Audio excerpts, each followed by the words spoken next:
خوش آمدید۔ آج ہم بات کر رہے ہیں 61 ہجری کے 5 محرم الحرام کی۔ کربلا کے واقعات میں یہ ایک آپ کہہ سکتے ہیں بہت ہی اہم دن تھا۔ جی بالکل، ہمارے پاس 5 محرم الحرام کربلا کا محاصرہ کے کچھ اہم نکات ہیں، اور آج ہم کوشش کریں گے کہ سمجھیں کہ اس دن کیا خاص ہوا تھا اور اس کے کیا اثرات ہوئے۔ بالکل، یہ دن ایک طرح کا ٹرننگ پوائنٹ تھا جہاں حالات بہت تیزی سے بدلے۔ فریقین کے جو ارادے تھے وہ زیادہ واضح ہو گئے، اور جو آنے والا سانحہ تھا اس کی سنگینی نظر آنے لگی تھی۔ صحیح۔ ہم خاص طور پر دیکھیں گے کہ فوجی تیاریاں کیا تھیں، محاصرہ کتنا سخت ہوا، اور امام حسین کے قافلے کے اندر کا عزم کیسا تھا۔ تو آئیے اسی سے شروع کرتے ہیں۔ 5 محرم کو آپ نے کہا حالات تیزی سے بدلے۔ سنا ہے ابن زیاد نے مزید فوجی بھیجے؟ کون آیا تھا اور اس سے فوراً کیا فرق پڑا؟ جی، جو سب سے آپ کہیں نمایاں آمد تھی وہ شمر بن ذی الجوشن کی تھی۔ وہ کوفہ سے مزید تقریباً 4000 فوجی لے کر کربلا پہنچا۔ 4000؟ جی، اس سے جو یزیدی لشکر تھا اس کی کل تعداد 6000 سے بھی زیادہ ہو گئی۔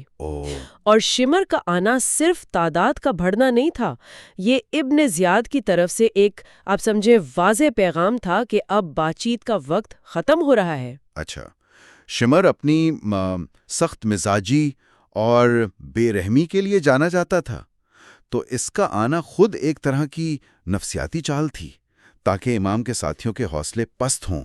مقصد بالکل صاف تھا، یا تو امام حسین یزید کی بیعت کریں، مطلب اس کی حکومت مان لیں، یا پھر جنگ۔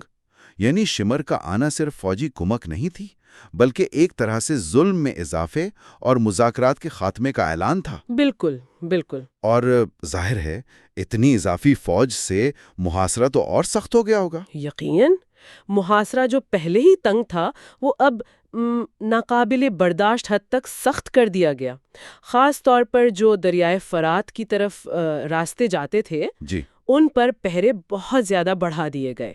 کوشش یہ تھی کہ حسینی خیموں تک پانی کی رسائی بالکل ختم کر دی جائے۔ پانی کی بندش۔ جی، اور یہ بات اہم ہے کہ پانی جیسی بنیادی ضرورت کو اسے ایک جنگی ہتھیار کے طور پر استعمال کیا جا رہا تھا، امام اور ان کے ساتھیوں پر دباؤ ڈالنے کے لیے۔ پانی بند، باہر سے فوجی دباؤ، یہ تو بیرونی حالات تھے۔ اچھا، اس شدید دباؤ میں امام حسین نے اپنے ساتھیوں سے، اپنے اہل بیت سے کیا کہا؟ ایک خاص خطبے کا ذکر ملتا ہے۔ جی ہاں، اسی دن امام حسین نے اپنے تمام ساتھیوں اور اہل بیت کو جمع کیا اور ایک بہت ہی اہم خطبہ دیا۔ آپ نے بالکل واضح کر دیا کہ آنے والا وقت بہت سخت ہے اور شہادت تقریباً یقینی نظر آ رہی ہے۔ آپ نے اپنے موقف پر، یعنی حق پر ہونے اور ظالم حکومت کی بیعت نہ کرنے کے عزم کو دہرایا، لیکن ساتھ ہی قیادت کی ایک اعلیٰ مثال قائم کی۔ آپ نے سب کو اجازت دی کہ اگر کوئی جانا چاہے تو رات کے اندھیرے کا فائدہ اٹھا کر جا سکتا ہے، ان کی طرف سے کوئی وعدہ یا ذمہ داری نہیں ہے۔ واقعی یہ تو موت سامنے دیکھ کر بھی جانے کی اجازت؟ جواب کیا ملا پھر؟ جواب تو وفا اور استقامت کی ایک لازوال مثال ہے۔ ایک شخص بھی جانے کو تیار نہیں ہوا۔ سب نے ایک زبان ہو کر، جس کا خلاصہ کچھ یوں ہے، کہا کہ یا ابا عبداللہ، اگر ہمیں 1000 بار قتل کر کے جلا دیا جائے اور ہماری راکھ بھی ہوا میں اڑا دی جائے، تب بھی ہم آپ کا ساتھ نہیں چھوڑیں گے۔ سبحان اللہ! یہ صرف کوئی جذباتی بات نہیں تھی، یہ ان کے گہرے یقین اور امام کی ذات سے، ان کے مقصد سے غیر متزلزل وابستگی کا ثبوت تھا۔ یہ تو غیر معمولی بات ہے۔ تو ایک طرف یہ بیرونی دباؤ اور دوسری طرف یہ اندرونی عزم۔ اچھا، اس دن خیموں کے اندر عملی طور پر کیا تیاریاں چل رہی تھیں؟ حضرت عباس کا کیا کردار تھا اس میں؟ اندرونی طور پر مایوسی نہیں تھی، بلکہ تیاری تھی۔ حضرت عباس، جنہیں علمدار کربلا بھی کہتے ہیں، وہ خیموں کی حفاظت کے انتظامات دیکھ رہے تھے اور پانی لانے کی کوششیں بھی کر رہے تھے، اگرچہ وہ کامیاب نہیں ہو پا رہی تھیں۔ جی، امام حسین کا ان پر مکمل بھروسہ تھا۔ پھر بنو ہاشم کے جوان تھے، جیسے حضرت علی اکبر، حضرت قاسم، حضرت اون محمد اور دوسرے اصحاب۔ وہ سب اپنی تلواریں صاف کر رہے تھے، خود کو منظم کر رہے تھے ایک ممکنہ جنگ کے لیے۔ اور شمر جو یہ فوج لے کر آیا تھا، وہ کیا صرف صرف کھڑا دیکھ رہا تھا یا کچھ اشتعال انگیزی بھی کر رہا تھا؟ نہیں، شمر خاموش رہنے والوں میں سے تو نہیں تھا۔ وہ بار بار خیموں کے قریب آتا، بلند آواز میں بیعت کا مطالبہ کرتا، دھمکیاں دیتا۔ اچھا۔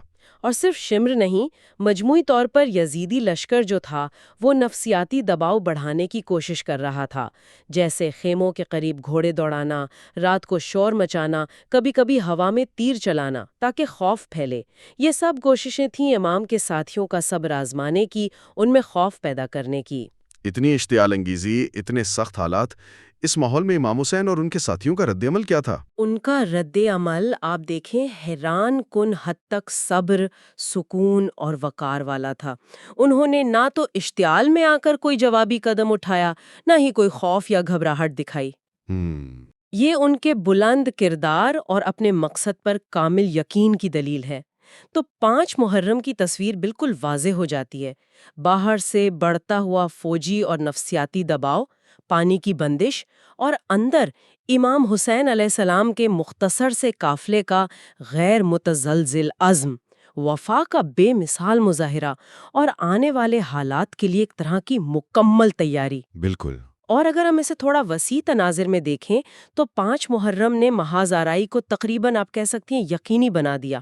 اس دن جو کچھ ہوا، شمر کی آمد، پانی کی مکمل بندش، امام کا وہ خطبہ اور اصحاب کی وہ وفا، ان سب نے عاشورہ کے المیے کی بنیاد رکھ دی۔ صحیح۔ یہ دن حق اور باطل کی کشمکش میں اصولوں پر ڈٹ جانے کی ایک غیر معمولی مثال ہے۔ بالکل۔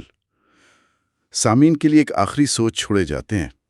تاریخ کے اس موڑ پر ایک چھوٹا سا محصور گروہ جس پر زبردست فوجی اور نفسیاتی دباؤ تھا، ان کا یہ غیر متزلزل عزم، یہ آج کے دور میں اصول بمقابلہ طاقت کی جو بحث ہے، اس میں کیا معنی رکھتا ہے یا ہمیں کیا سوچنے پر مجبور کرتا ہے؟